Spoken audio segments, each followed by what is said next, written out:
Mga ka-idol, oh, mga ka-idol, isa po ito sa akong mga iring mga ka-idol. Mo ni si Juan mga ka-idol, si Rafael. Mga ka-idol, upat ni akong mga miming. Si Rafael, si Miguel, si Pedro, o si Gabriel.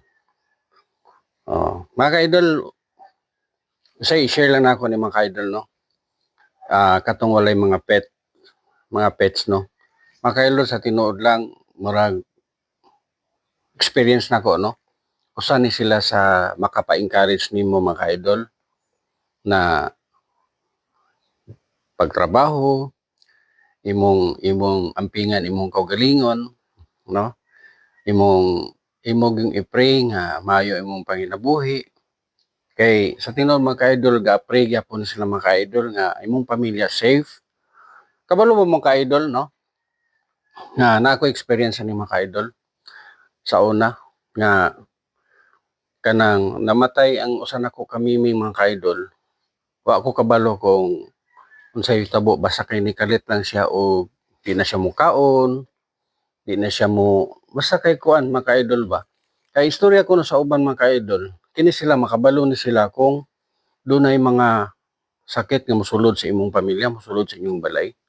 Usahay makapil sila nga murag ilahang mo sakripisyo na lang sila mga idol ba. Sila ang mo sacrifice. Sila ang modawat sa sakit. Mo na matingang ka nga kahimsog nila atong adlaw atong semana mo kaditlag kaluya, no? Pero kana mga ka-idol, istorya ra man na, pero depende na sa ato motuo ta, no? Kay naagid mga ka-idol, nahitabo gid na, kalit lang sa kaluya, wala gyud, wala, ni kalit namatay gid siya mga ka-idol, no? So, kung naatay mga pets karon atong ampingan, ato silang pakanon, ato gid silang i-care, no? Nga para na natong mga anak mga ka-idol, no?